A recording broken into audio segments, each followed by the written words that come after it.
in the amateur days, touring with your mates, being looked after, going away for 2 or 3 weeks at a time, which it was. And as I said, we finished up in Bali on one of the tours for 5 days, and they don't play a lot of rugby in Bali.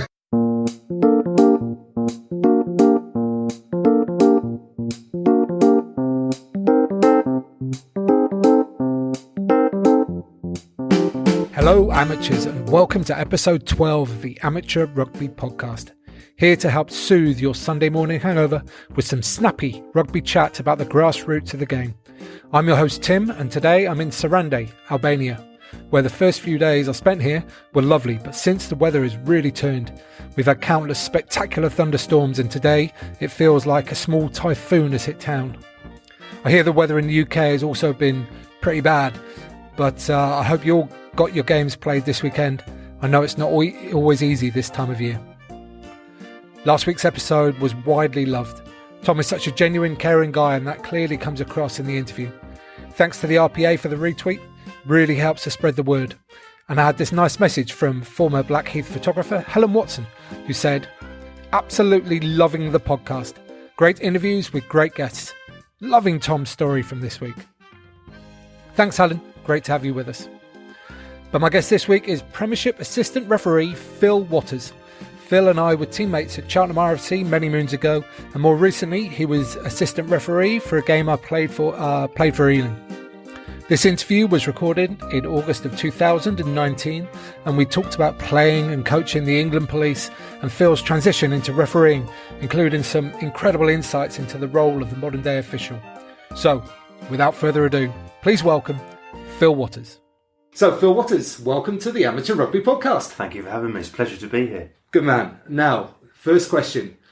You are known as Daddles, and it's something that I don't know the origin of. So I was wondering if you could tell us. Of course I can. I thought you might ask me this in fairness. Yeah, Daddles is my nickname. So basically what happened was, if you cast your mind back many moons ago when you used to get Test cricket live on the television. Yep. In days gone by, with the old graphic system that they had, if someone was out for a duck in Test cricket, you used to get this little animated duck that looked very upset and pissed off that he'd got out, and put his bat under his arm and he waddled across the screen. And that duck was called Daddles the Duck. I happened to be playing a game many moons ago for Cheltenham, and the fly half at the time, Matt Watts, a good friend of mine, said to me at one particular point in the game, when I was running across the field, having been playing at fullback, to field the ball that was kicked into the corner of the pitch, that I waddled like Daddles the Duck. And literally ever since then, I've been referred to as Daddles the Duck, and it started at rugby. My kids, when they were growing up, instead of calling me Dad, used to call me Daddles. Everyone at work calls me Daddles, so it's just one of those nicknames that stuck. And so it's just one of those things that hasn't really gone away, and I quite like it. And that's the origin. You can blame Matt Watts, aka Barnesy, from Cheltenham Rugby Club, many years ago. I love the way it's just one throwaway comment, and it's your nickname for life. That's all it was. And that's the way it should work. Absolutely. I mean, I've been called other names in the past, which I've chosen not to adopt, but that one I quite liked, and it stuck with me, over the years. Yeah, perfect. So, you kind of mentioned it there, but I mean, I first met you playing for Cheltenham Rugby Club.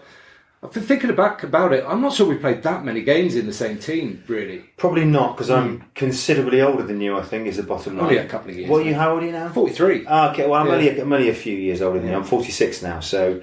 I'm guessing that by that point, you were off playing elsewhere and university and bits and pieces like that. And we must have played a few times. We played a few times with your brother as well. Over the years, and so it's Cheltenham is our origin. Yeah. So you played for a little bit there, but you also played at Stourbridge. I was interested about how that decision came about to go and try yourself. Was then a higher league club and still is? No, it was absolutely. Sort of in terms of kind of the early days, I played from Cheltenham from minis and juniors all the way through the system, and to the point when we played National League Rugby. And then basically what happened was I got involved with the police playing rugby. I was very fortunate to get selected to play for the Great Britain police team for a number of years. And the captain of the side at the time was a guy called Neil Mitchell. Neil Mitchell, he played for the Barbarians, he played for London Scottish, he played for a number of different high-profile clubs, Moseley and all sorts. He was the captain of the British Police side and was also involved as a DOR at Stourbridge and asked me to come and play. So as a result of playing for the police, I got the opportunity to go and play. And it was a really tough decision because I've been involved at Cheltenham as my junior club for years and years, as I just alluded to, and moving away from that, I was sort of getting on in my playing career days. How old were you? Do you remember? Yeah, I'm guessing it. It must have been probably I'd have been 30 plus years of age. Okay. So it was a big decision, really, but one that eventually the opportunity was just too good to miss out on, and I was very lucky. I went there and played for a couple of seasons and played first team, second team, played in the National One as it was back then, in the National Cups, playing against Championship sides and bits and pieces. So yeah, it was a really, really good experience for me, and I made a lot of really good friends playing at that level of rugby. Playing with some, crikey, I've chucked some names out there. Duncan Hughes, who played at Worcester for years at fly half, and Joe Ewins, who was a bit of a Gloucester legend back in the day, played for England. He was in the centre. Him and I played together. Ben Harvey, another one who played England Sevens rugby. He was just an absolute class of rugby player I'd never even ever played with before, and he played anywhere. So a really great opportunity, so that was great. Yeah. I find this interesting why people do move clubs for different reasons, and you changed position at the same time, did you? Because you were playing fullback mostly for Cheltenham. I played fullback mostly for Cheltenham, and then obviously as you get higher up the leagues, and people just get a bit quicker, and I never was renowned for my lightning pace, it has to be said. I was okay running in a straight line and okay when people were running straight at me, but anything with any sort of twinkle toes and I was in a bit of trouble. So inside centre was it? Yeah, the number dropped down to 12, and it suited me better in fairness, and I wish I'd have played there before, probably at Cheltenham, but the only downside to that is you had someone like Ian Turner there who played there for millions of years and was an absolute machine and should have played at a much higher level. It was a transition for me, which was a good one and one that I enjoyed. Cool. So we'll move on to the police stuff now, actually, because you kind of mentioned it there. So you played for the police. What was that like? How many games do you play a year? What opposition do you play against? Well, I played. So I first selected probably around 2000, and it just came about by chance, really. Simon Morris, Gloucester, Worcester legend, was a police officer, got me involved in that in a game. And you would play against, generally in the season, some of the county sides who were preparing for the old school county championship, which were, it was a big competition back in those days. And I played a fixture, and then the team itself, the squad, were going away on tour. And the tour was to Australia, Perth, for 5 days, New Zealand for another 10 days, and rest and recuperation in Bali for 5 days afterwards. That sounds awful. And someone got injured, is the bottom line. Right. And they asked me after the game, do you want to come away in 2 weeks' time? And I was very lucky that it was kind of all paid for, all the stash was paid for, all very looked after, so it wasn't a particularly difficult decision. So that's kind of how it started, and I went away. We played against Western Australia before the British Lions played them. It was a warm-up game. So that sort of, those opportunities presented themselves, and I was very lucky to travel to, as I said, Australia, New Zealand. I've been to Spain, been to France, we went to Hong Kong. We've been to all sorts of different places playing, against representative sides. When we went to Canada as well, we played against their sort of Super League teams. Right. So it was we had good players around you, which kind of helped protect me a little bit and hide me out of the way. So it was a great opportunity. And, in the amateur days, touring with your mates, being looked after, going away for 2 or 3 weeks at a time, which it was. And as I said, we finished up in Bali on one of the tours for 5 days, and they don't play a lot of rugby in Bali. But we had a good time. Yeah, for sure. Yeah. Actually, that's something that's not come up on the pod yet, the amount of opportunity for travel that rugby does give you. Whatever club, whether it's just an end of season tour or potentially something like you've just described there, like travel and rugby, they kind of go hand in hand in a lot of ways. They do. I first went away properly in '95, having played Colts rugby in Cheltenham, became friends with a lad who came over from Cape Town, got invited over to Cape Town, so I played for a season in villages in Cape Town, which was great, and it just happened to be the World Cup year as well, so I was over there for the World Cup. and managed to see all those those great games at Newlands. Amazing. Rob Andrew dropping that goal in the quarter-final, Jonah Lowe running over all the England team. Went on to the semi-finals and was very lucky enough to be at the final as well. Right. And believe it or not, with Moxie, another name from the past, we travelled over for 2 weeks. Another podcast. Him and I sat together in the stand at in Johannesburg for the 1995 Cup final, and we're pretty convinced we got a bit of a cameo appearance in Invictus with Matt Damon, but we're not quite sure. but you're right, travel. Rugby's just one of those things. Yeah, and I made a lot of friends over there, and it's just wherever you travel in the world, no matter what you do as a player, as a coach, as a rugby fan. You just meet people, and that trip in South Africa, I went up the cable car for Table Mountain. Got to the top of Table Mountain, and who did I see? I bumped into 7 guys from Cheltenham Rugby Club. Right. It's just random how it all works out, and no matter where you go, what you do, rugby's just one of those bonds where you can, even if you don't know anyone, and you start talking about rugby, you can guarantee you'll sit and have a pint with them, and that's the beauty of the amateur game of rugby, and that's something that we all love, and why we got involved in it. I think certainly why I did anyway. Yeah, for sure. But now you've moved on and into coaching the police side. So how much time does that take up? Is there a lot of selection that goes into that? Do you do a lot of strategy and planning and then creating a coaching plan, or is it very much... No, I just make it all up as I go along.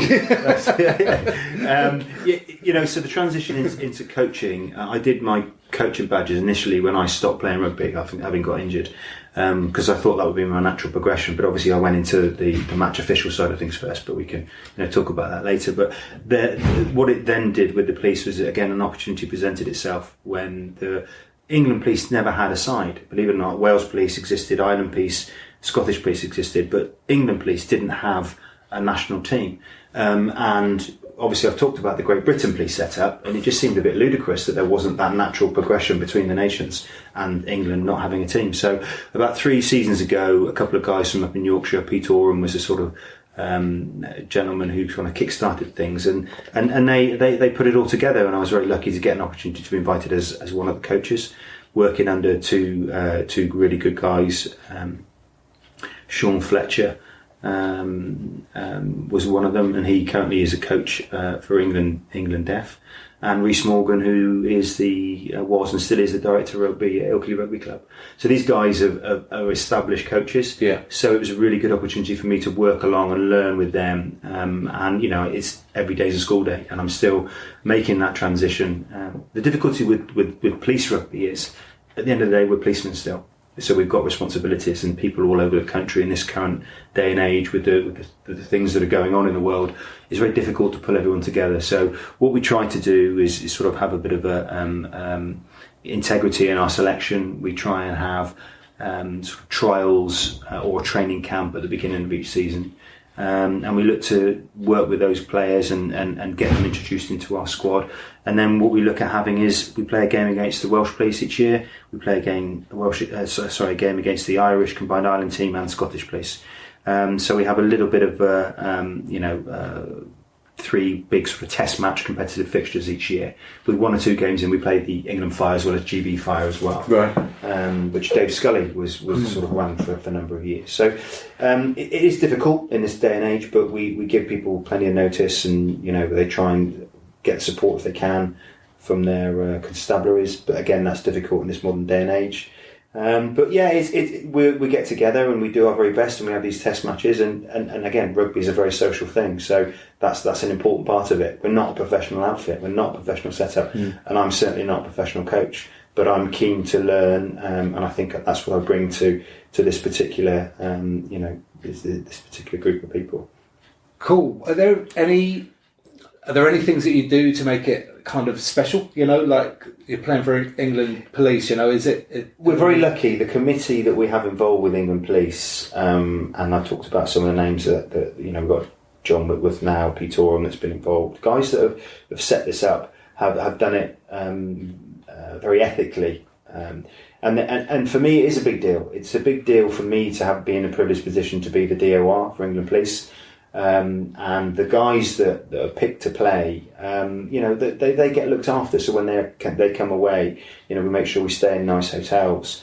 They want to be playing. They want to get selected for the test matches. So we've got guys that play at probably level. Some of them as low as level 9, some of them up to level 3, and all the levels in between. Yeah. But the guys that have not played representative rugby before, but find themselves in this environment, they love it. For example, going away to the Vale of Glamorgan and staying there for 3 days whilst the British Lions guys are down there and living in that sort of world for a couple of days. Yeah. And they're just like pigs in shit, excuse the French, but they love it.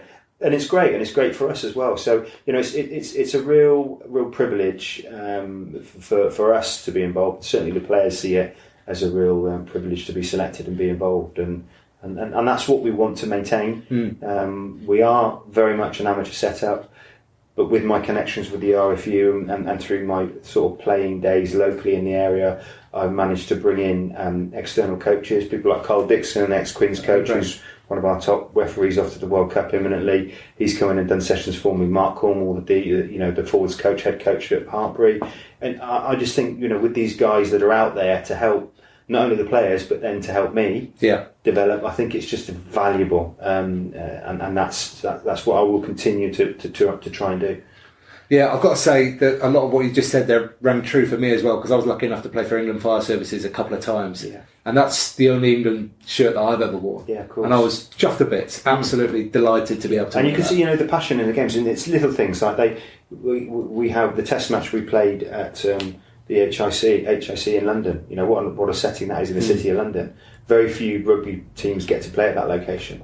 We played there against the combined island, and they had national anthems, and the current Miss UK came with their portable karaoke kit and sang the national anthems for us. But little things like that it's a big thing for the guys. Yeah. It's certainly. I won't talk about the result because we got pumped on the day by a very big, strong island side. But that's just an example. We play at good venues. We play at the Newcastle Falcons. We play at some good places. Yeah, so there's a lot. We try and make it special. We try and make it special as we can. Yeah, perfect. Good stuff. Okay, you alluded to it earlier, this transition that you've gone into now into match officiating. Just really interested about your thought process about when you first started considering that, and whether there were nerves involved, and whether you were excited about it, or whether it was something you just felt you were always going to do at some point. Well, many people told me whenever I played that I pretty much couldn't keep my mouth shut in terms of telling referees what to do anyway. So I was always encouraged from an early on playing. Chris White, who went on to be, still is one of the top guys in the world of history of rugby refereeing in terms of the heights that he attained and the caps that he attained. He's a good friend of mine, and he from a very early age said to me, "You will always be a better referee than you will be a player." And that's kind. Yeah, it's harsh but fair. But so I wish I'd have taken his advice. But at the time, this is about amateur rugby. I wanted to play rugby. Yeah. I wanted to be with my mates. So that you live for the weekend. That's what it's all about, amateur rugby. And I couldn't wait on a Monday morning. I couldn't wait for Friday night to come about again, so that we could get together with the guys and play rugby. So for me, I didn't really. I look back on it now with hindsight, thinking, I wish I'd have gone earlier and taken his advice, just because I now know the opportunities that it presents. How old were you when you first started? So I'm 46 now. I think it's probably about 10 years now I've been involved.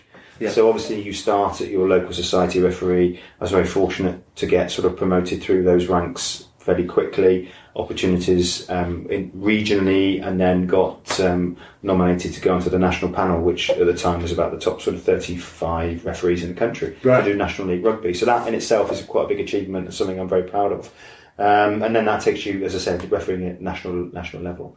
But obviously at that point I was getting on in terms of my age, and was very realistic about. Of course, I wanted to be a Premiership referee. I wanted to be Wayne Barnes and go and referee the Premiership final. Realistically, was that ever going to happen? Of course it wasn't. But my motivation and my drive was to still try and attain that, or achieve that, sorry. But then, it got to the point where I was told quite clearly, there's opportunities. They're looking to change the demographic of the assistant referees in the Premiership.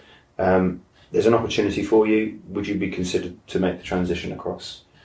So just to specialise in just being an assistant. Yeah, because when you're involved I'm involved in what's called the professional game match official team, which which facilitates the match officials for Championship and Premiership.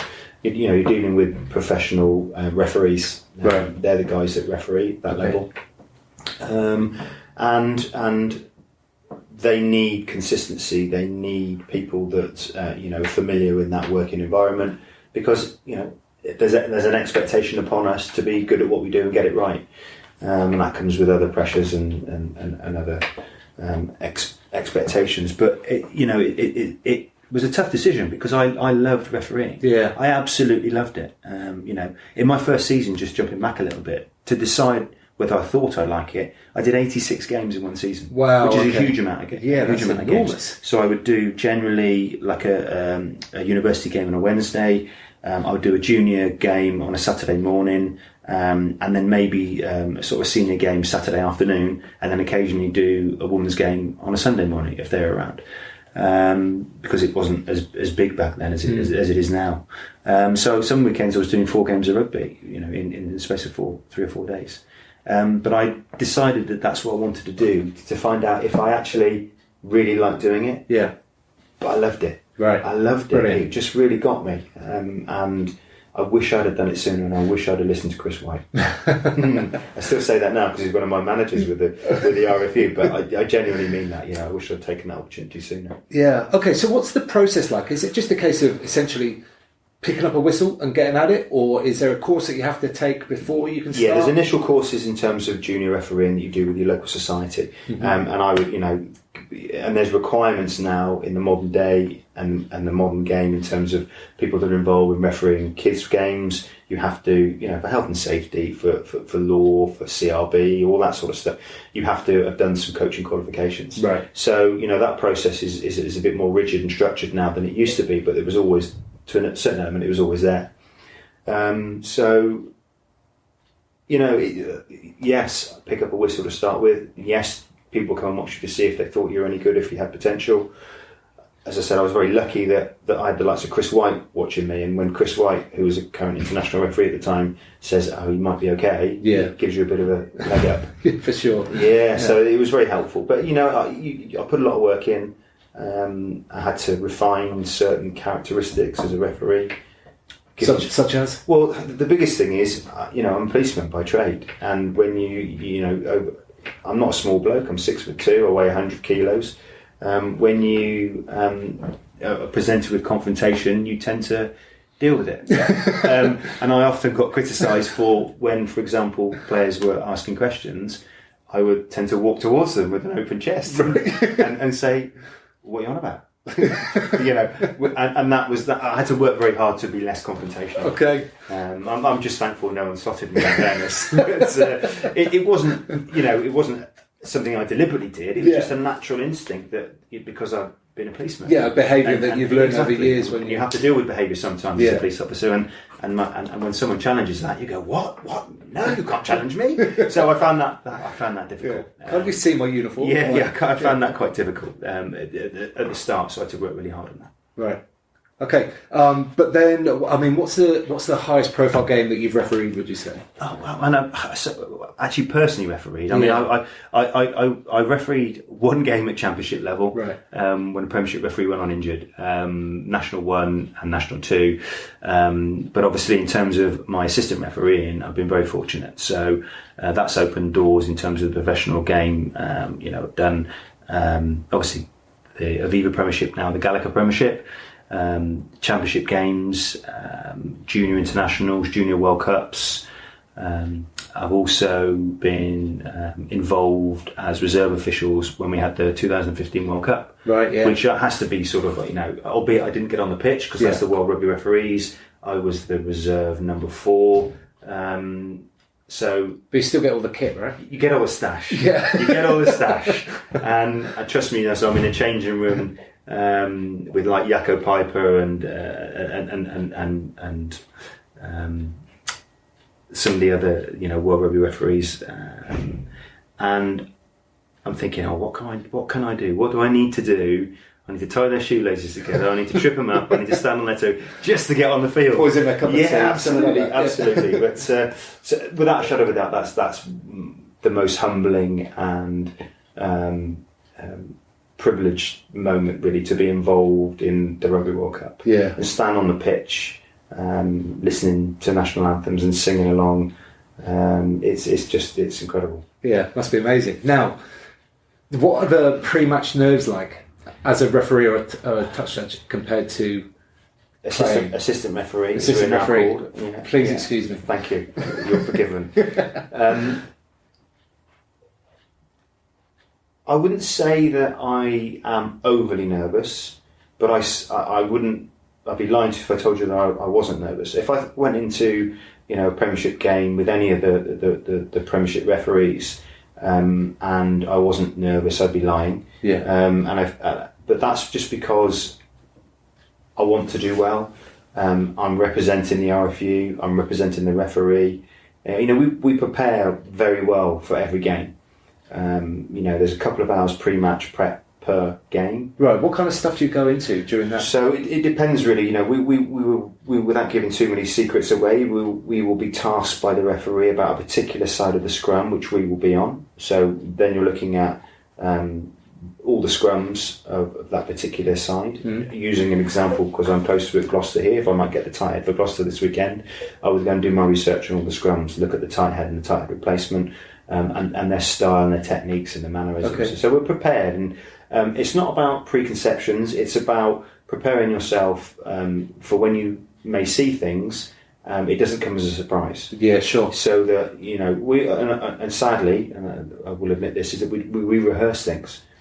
Verbally, we rehearse things because the information we need to give to a referee in a lifetime game when you've got television cameras over your shoulder and under your legs, which often happens, and everything you say is out in the public domain. It's got to be clear, it's got to be concise, it's got to be accurate.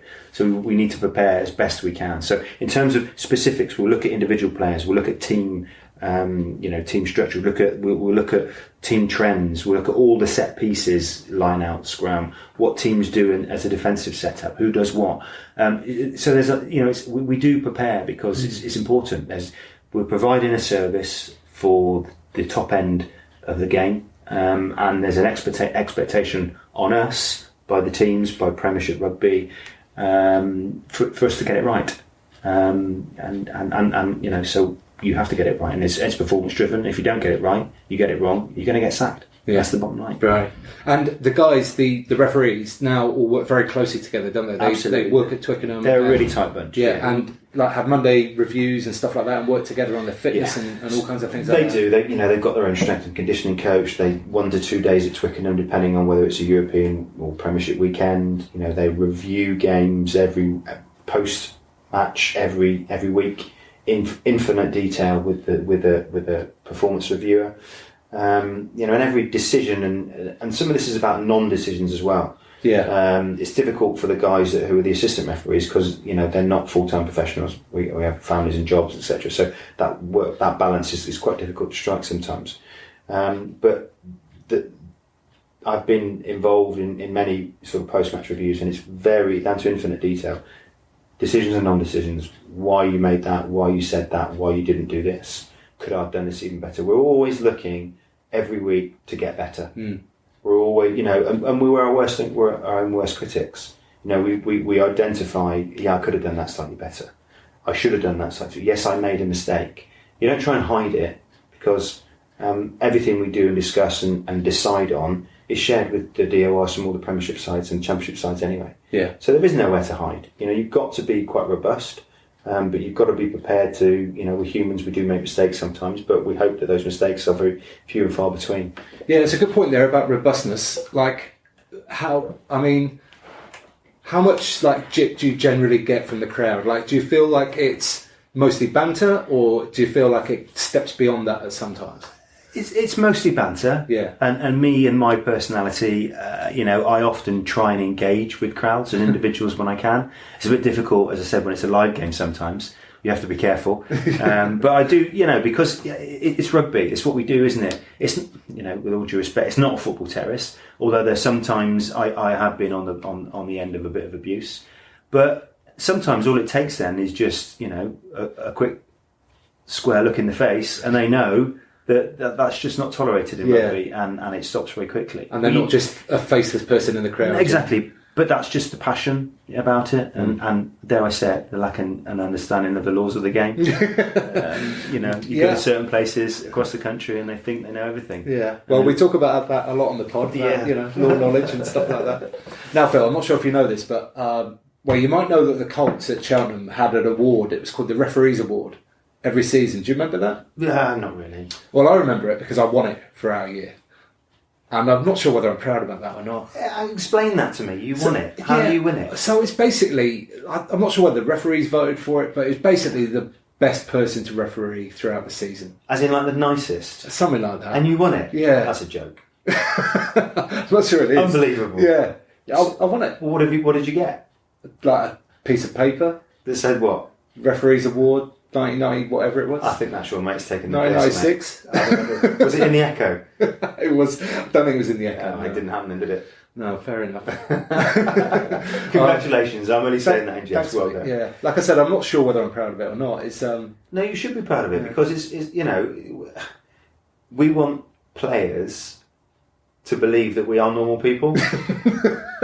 Are you suggesting that you might not be? Well, I think some people think we're not on occasions, and they certainly, you know, shout and scream and ask things that sometimes you wouldn't ask. But you know, we are normal people. We do make mistakes. We try not to make mistakes. I can hand on heart say that everyone involved in the game that I'm lucky enough to be involved in and work with the professional referees and other colleagues of mine who are assistant referees, we will make a decision based on that moment in time, and it will be, I believe that is exactly the right decision to be made. And sometimes we get it wrong, you know, it's human nature. Yeah, for sure. We just do our best to try not to make that too regular. Or if we make it, we'll learn and we'll figure out why we got it wrong, and then we'll try and ensure that we're better next time. Because we want to be better. Yeah. You know, every week, that's my motivation. And you go back to touching on the nerves thing, and that's I don't want to cock up live on TV. I don't want Austin Healey on the side to be slagging me off, because he loves to get stuck into the assistant referees and the referees on the match days, and I don't want to be that person. So that if that's my motivation or my drive to be as best as I can, then so be it. But that certainly is part of it. Yeah. Okay. Specific question about assistant refereeing. Do they teach you to run with your arms like pinned by your sides? I don't think I've ever been taught how to run. That's often something that I get mocked for. See like every photo of it is a still. You look like you got carrying heavy weights in your hands or something like that. You'll probably also see that those still photographs, my eyes are transfixed on the touchline, aren't they? 100%. Yeah, that's just the way that it is. You know, I'm in the zone. I can't wait. You know, I've been sat running up and down the touchline for the last 80 minutes. I've got that moment where I can get on television and put my flag up in there. You know, that's it. I'm ready for it. I'm poised. So if anyone touches that line, that belongs to me. I'm gone. But I think you say it in jest, but there are certain things that you're taught to do. You don't want to be running around waving your flag everywhere. You have to hold onto it tightly, and so that when it does go up in the air, it goes up for the right reasons and at the right time. And then you know that you've got to stop play. But yeah, you don't want to look a dick when you're running up and down. It's difficult when you're wearing all the comms kit. I often get shouted and screamed at, "Look at the size of you fat knacker," you know. And I often say, "Well, it's just the widescreen TVs and the fact that I've got loads of comms kit on." But I don't often get away with it. Yeah, fair enough. Now then, just something that came up in one of the other pods, Matt Townsend's pod, episode number 2, folks, was a game of rugby for his 40th birthday, which I thought was just one of the best things that rugby can provide. I couldn't agree more. Yeah, so I just wanted to hear it from your perspective, coming from Cheltenham with all the lads. Yeah, so obviously, you know, you played a big part in organising that day.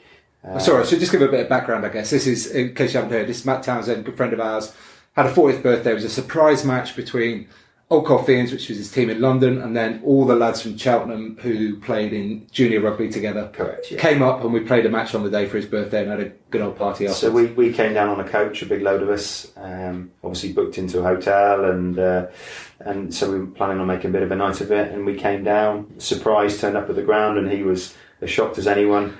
I think, you know, you and his wife and other people arranged it.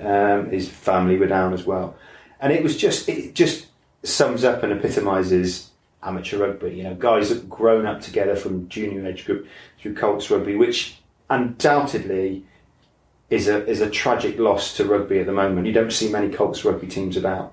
The introduction of the professional game, to that respect, has got a lot to answer for, because you've got the academies, which is great, but we've lost that element. And that Colts rugby, without a shadow of a doubt, was the best rugby years of my life in terms of passion, in terms of fun, in terms of everything that amateur rugby stood for. Yeah, real togetherness. Absolutely. Right? Yeah. We'd go out, we'd get drunk together, we'd fight together, we'd play rugby together. That's what you did when you were young and stupid.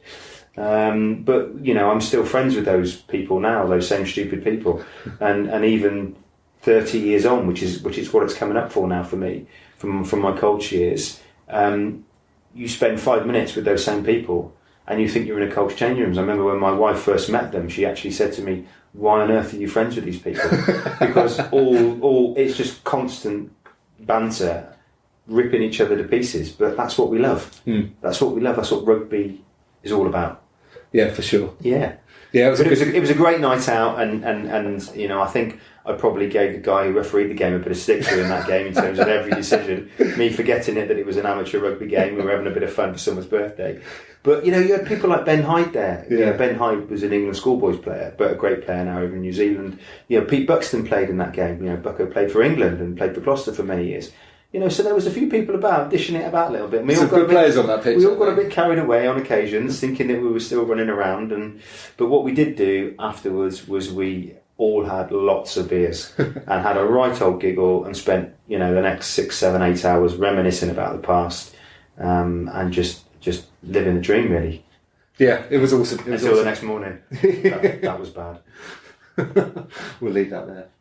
In fact, I had to get up at like 6 a.m. You what? You had to? Yeah, because I was refereeing, believe it or not. I refereed England Police against the England Deaf.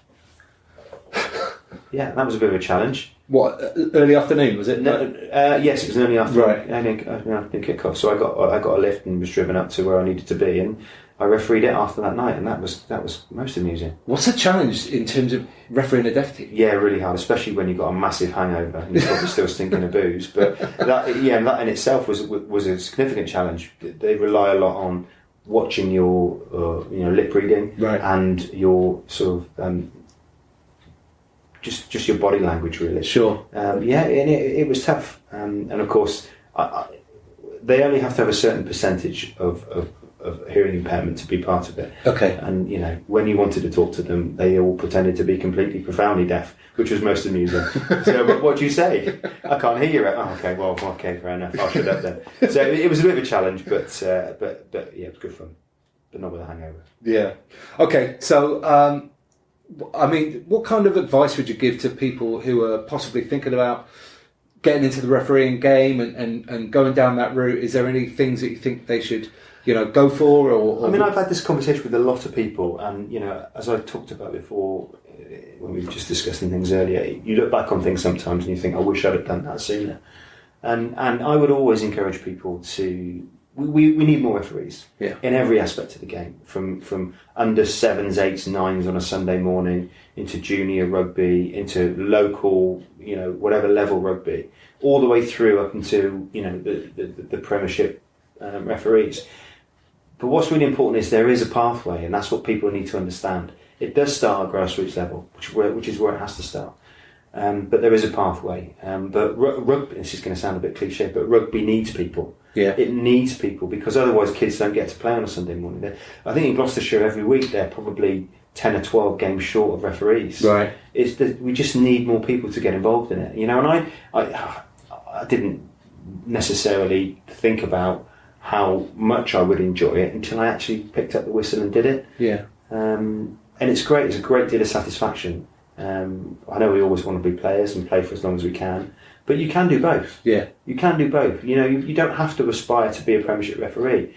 There's a service to be given to local rugby, and that's really, really, really key. And when I can, time permitting, with work and my other rugby commitments, I still try, and I don't do it enough, and I should do more for the local society, because they were very helpful for me, getting me to where I've got to with RFU.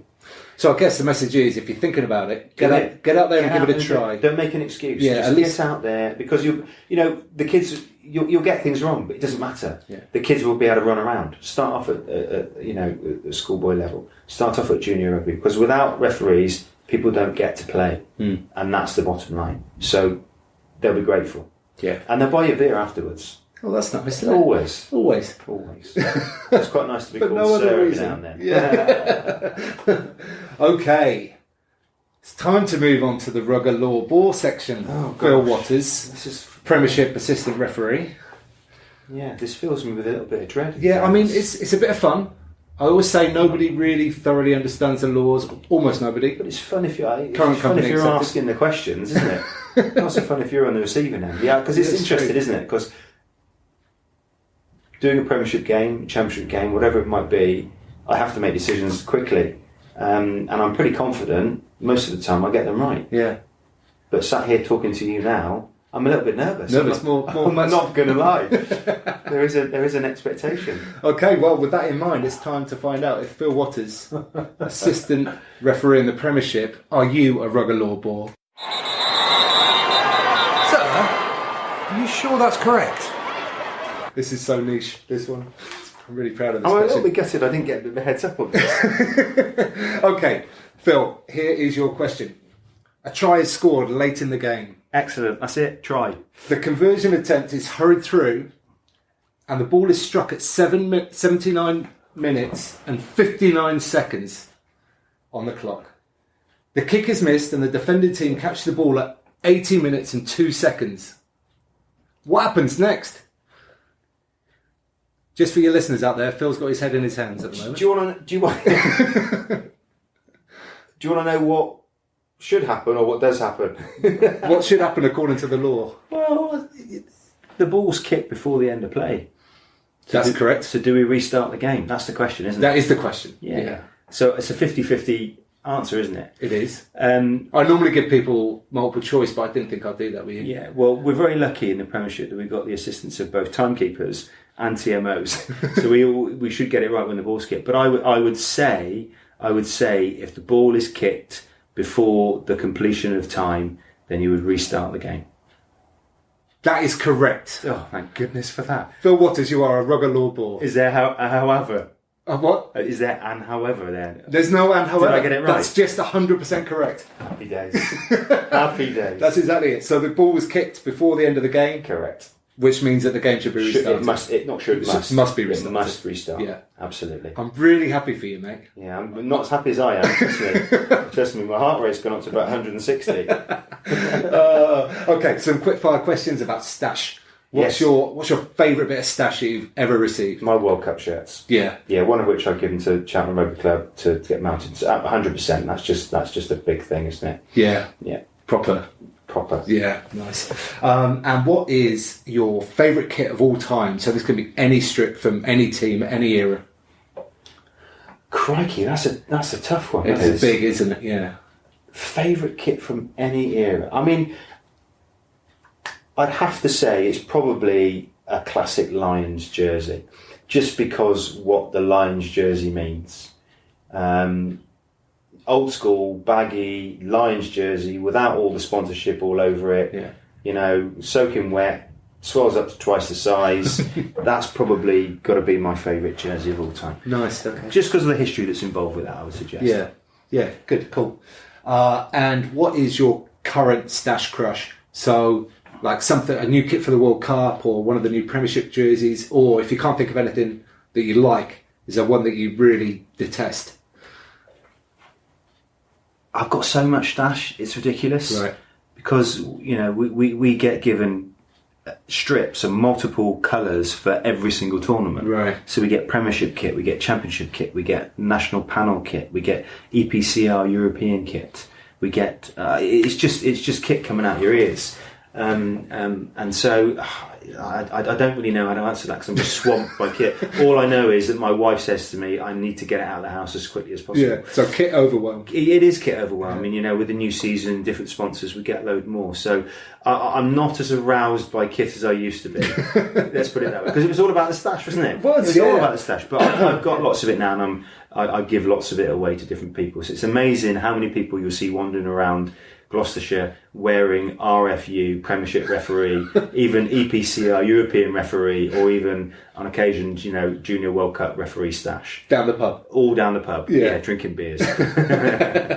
Right, mate. Well, that's about to wrap up, basically. So, listen, if people were interested in finding out more about the referee's journey and the pathway that you've talked about, would you'd be willing to help them out and give them... Absolutely. The bottom line is just give it a bash, but if there's any sort of questions or fears or expectations, then if I can help in any way to encourage one more person to pick up a whistle at the weekend, then I'd love to be able to do that, even if it's just allaying a few fears or just answering any questions you might have. Yeah, good man. So how can people get hold of you?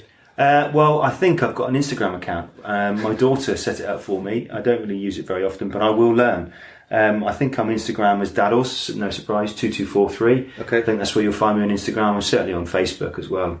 Daddles 2243 Instagram account. Please send me some questions. I think I've got 3 followers, so it'd be nice to get a few more.